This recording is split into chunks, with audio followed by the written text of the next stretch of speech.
and I forget, and then I look like a sand squanch. Do I look like a medieval king?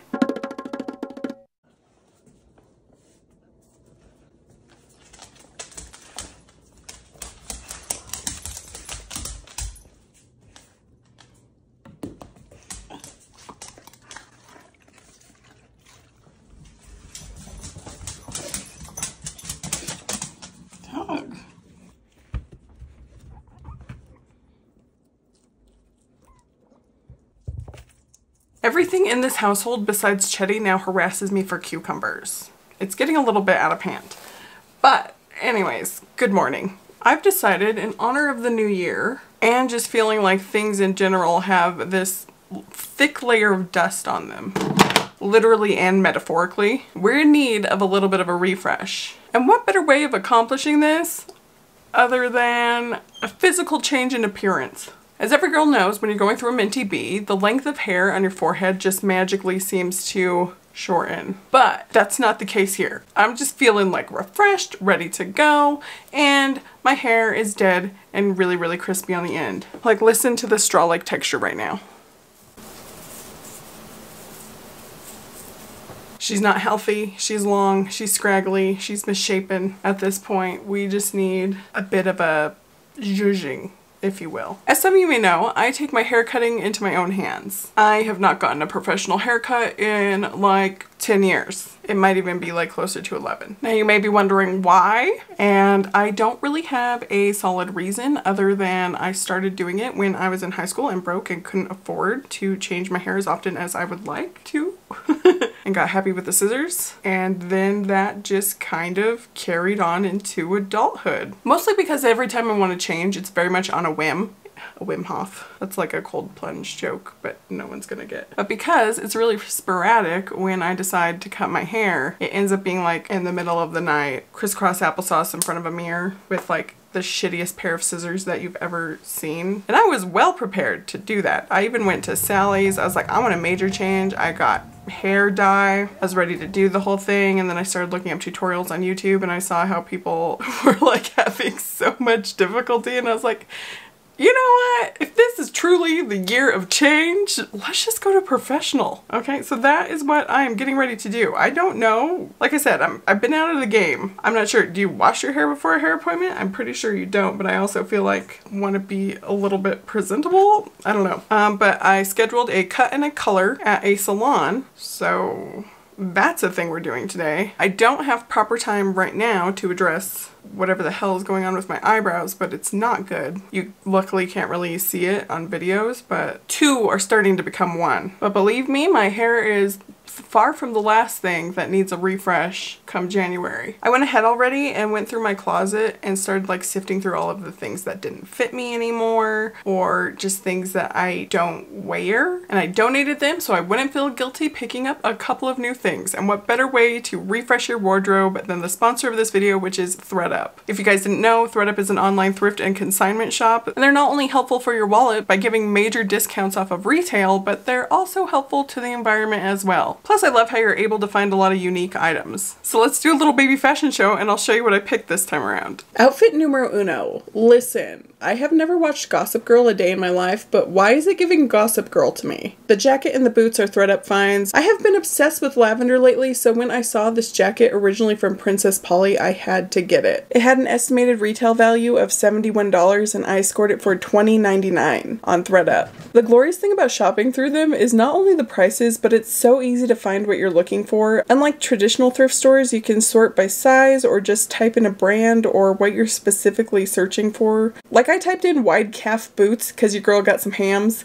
and these tord boots popped up, and they are so perfect for the chilly season. Next outfit can be seen on a 90s college campus, complete with this Wild Fable turtleneck I paid $15.99 for when it was originally $32, and we are finally joining Gen Z with these flare tord jeans and topping it off with this mini backpack from Herschel. I've been wanting a mini backpack for quite a while now to carry all my camera gear as well as double as a purse when I go out on the town, and I love the Herschel brand brand, but they could be a bit pricey. So I was ecstatic to find this one. thredUP now allows you to share your favorites, so that means that you can see everything that I loved and shop from it too. So if you'd like to refresh your wardrobe, go ahead and click that link in my description and use code Beatrice at checkout for 40% off plus free shipping on your first order. So I got to spend the remaining 30 minutes before my appointment putting together some semblance of a hair mood board. So I have like the best chance of walking out of the salon with what I had in my head. But honestly, I'm not too worried about like the end result. I'm more concerned about the small talk, which also may have been a big deterrent for me going into a salon all this time.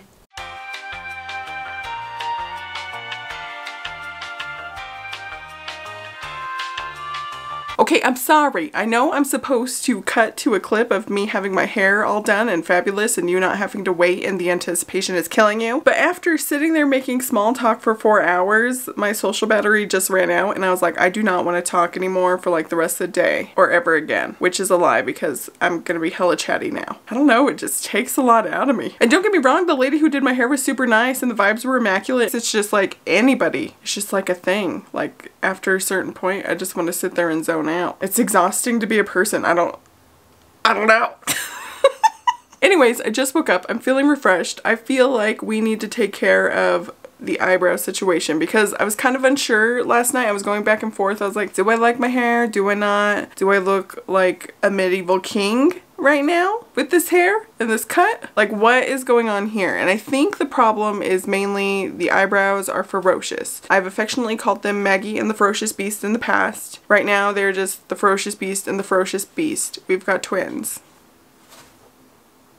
Also, I felt a pimple coming on, like right here, if you didn't notice the big red dot right in the center of my face, and instead of just leaving it alone where it would have been fine, I decided to slather toothpaste on it and I woke up with a hole in my face. So, sometimes things get worse before they get better. But we're gonna stop right now and we're gonna focus on the better part. It's time to pluck the brows. We've got the best tweezers on the face of the planet. They're the Tweezerman ones.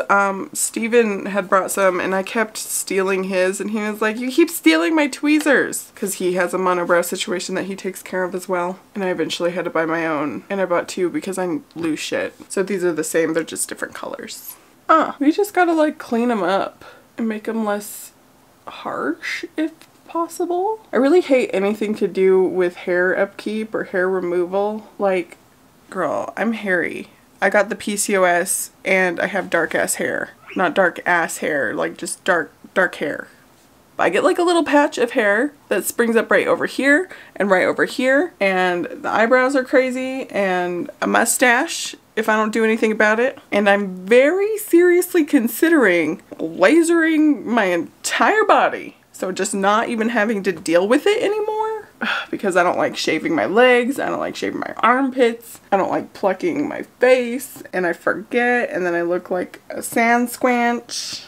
The only thing deterring me is literally going to the appointments, because I feel like you gotta go to a lot of them. They say like electrolysis is more of a permanent hair removal solution than laser. I've gotten electrolysis before on my face, and what it is they stab a little needle in the hair follicle and burn the shit out of it to kill it. I did it as a graduation present when I graduated college to myself. I went to like 3 rounds or whatever. It was pretty expensive. I can't remember, but I think I spent like $1,000 for those 3 or 4 rounds that I went. It just was not the vibe. Plus, the healing process, you get all of these tiny little blisters all around the areas treated. So it just does not look very appealing, first of all. And second of all, the little blisters, it is very hard not to want to pop them. And if you do pop them, you get scarring. And I could not keep my hands away. Like, even though some of the hair was gone, not all of it. Because obviously I'm still doing this. But even though some of it was gone, the shadows from the scarring were still very present in pictures and stuff. So it always looked like I had a unibrow. It was a dark time. So I feel like I would definitely go the laser option second time around if I choose to try this out. But there's a huge part of me that also doesn't want to go to 50 million appointments. I was just thinking back to my hair appointment and I was ruminating on all of the awkward things that I said to try to make small talk, which included mostly me just looking around the room commenting on things that she had in there. I don't know what to say to people. It would just be so much easier to be an animal. Like, you think about it, like, if a dog comes up to you and it's just staring at you and just around, that's perfectly fine. But if a person does it, which is what I normally do because I don't know how to, like, interact well with people other than, like, saying weird shit, like, first thing, like, it is not socially acceptable. What we're going for the brows is more of a, like, a straight thing, unless I'll continue plugging away. I was just plucking my mustache and thinking to myself, Steven is so lucky. Oh, poor Steven. I know y'all were very concerned when he came into the picture very abruptly and, like, moved in and stuff, because there's a lot of, like, anecdotal stories about that just not going right. But what you don't realize is I am a pretty difficult person. Well, not like too difficult, but like I like my space. Okay, so I wouldn't let someone in my space if they weren't cohesive with my life. You know what I mean? And I don't think that he could fake it that long. He works from home too, so we're around each other like all the time. We have like little tiffs or whatever, but mostly it's pretty good. Like, he's very patient with me, who is way more emotional, and I very much just say how I feel immediately in the moment, which it may not be like the best way to go about things. But a lot of you were warning me to, like, be careful and all of this stuff, and how a month or something is not long enough to know someone. However, I've been in situations where I've known someone for 7 years and they screwed me over royally. You know what I mean? So I'm feeling like time doesn't really matter sometimes. Like, it's the person. It's maybe like a better indication of character, but like someone could just switch up on you in an instant. So you gotta just kind of jump blindly into things sometimes. I mean, obviously, like, if there's red flags, if the red flags are flagging, you know what I mean, pay attention to those. But it just, like, instantly felt like we were best friends. And also, to my point before, like, if you think about it, like, this always pops into my head, serial killer stuff. If you think about it, like, BTK, like, that killer, he had, like, a whole ass family. He was, like, a person in the community or whatever, and was doing, like, really heinous shit on the side and just hiding it.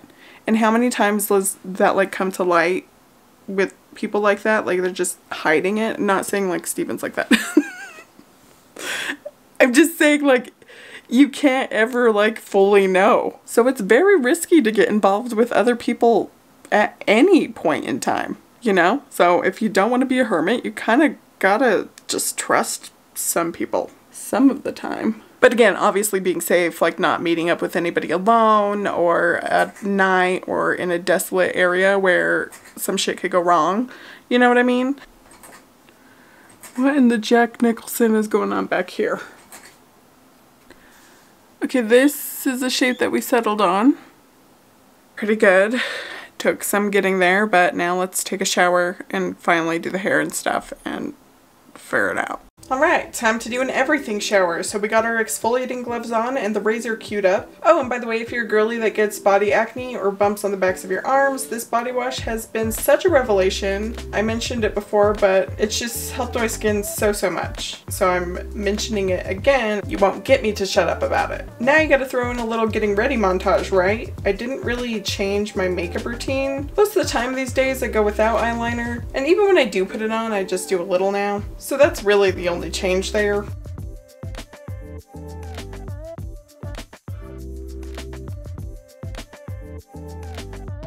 But here's the piece de la resistance.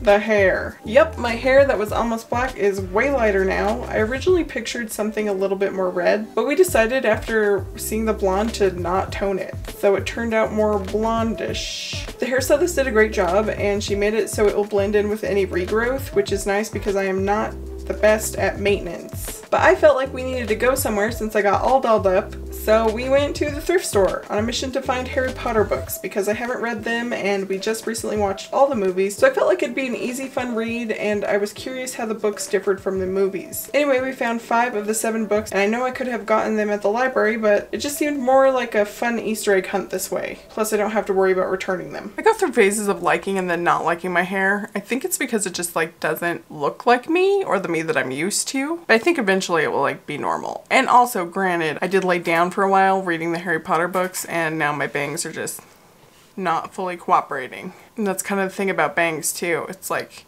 if you lay on those mofos, they are just not gonna bounce back from that. But that led me to think about something interesting. And I've said it before on this channel, but I didn't think about it the same way. So I did lose a significant amount of weight at one point in time. In high school, I think it was. I remember it hit me all at once. I looked in the mirror and I noticed like a very drastic change. I wasn't necessarily happy about it like I should have been, because like I was trying to lose weight, like it was like a whole thing. But I more felt just like weirded out. I constantly want change. Like I always want to be like a different person, better yourself, whatever. But I think there's part of me that doesn't want to abandon myself, the person I am now, because that's kind of what it feels like in a way. It's relevant to the hair because the hair is just like a big change for me, but like it's not changing anything internal about myself. But if you think about weight loss as a whole, like you have to change like a lot of shit about yourself. Like your habits, the things you enjoy, the things, I don't know, sometimes you build like a whole entire identity around, I don't know, I can't really conceptualize it the way that I'm thinking of it in my head. So I'm curious if some of my abandonment issues are coming into play with that, where, you know, it's like not wanting to like abandon myself in a way, the way that I've been abandoned in the past by other people. Oh, and also like after I realized that, like in the mirror, like how much I was changing way back then, I stopped making progress for whatever reason. And I think that that was kind of like the cusp, like the realization, getting weirded out and then reverting back to old habits. Or maybe it's just like a not wanting to change thing. I don't know. You know, I haven't fully sat and molded over anything, but what's also kind of weird is I notice myself allowing myself to enjoy things that are more childish, like things that I would have enjoyed in my childhood. Like reading books that aren't like teaching you anything. Like I was very strict on myself. I remember at a young age like being like, okay, you can only read something if it's gonna give you some kind of value. Like for some reason I didn't value fiction. I was just trying to like always learn something, be successful, whatever. And now I'm just allowing myself to like indulge in the things that could be interested in, or that are just purely entertainment, you know what I mean? Like getting the guinea pigs. I had guinea pigs as a kid and I loved them. Or like getting a Lego set, or like a shit ton of stuffed animals, or whatever else. All of these things that I'm doing that are subconscious, watching Bluey, that I'm just like allowing myself to enjoy, even though I'm like older now. I don't know, I wonder if it's like therapeutic in some way. And I wonder if that will be the difference. I wonder if I could like reframe it from abandoning myself by making all these changes to nurturing myself. I don't know. I don't know if anything I said just made sense, or it's just like the ash can ramblings of a crazy person. It made sense in my head, but there's like a brain to mouth lag where it just gets lost in translation. Anyways, did y'all think that this haircut video was gonna turn into this? But new hair, it's kind of cool when I don't lay on it, and sometimes it's not cool. I don't know. I don't know how I feel about it. I don't know how I feel about anything, but I hope you're having a wonderful day. I think I will leave this one here, and I will talk to you on the next one. Bye! And remember, if you're interested in shopping my thredUP favorites, click the link in the description and use code Beatrice at checkout for an additional 40% off plus free shipping on your first order.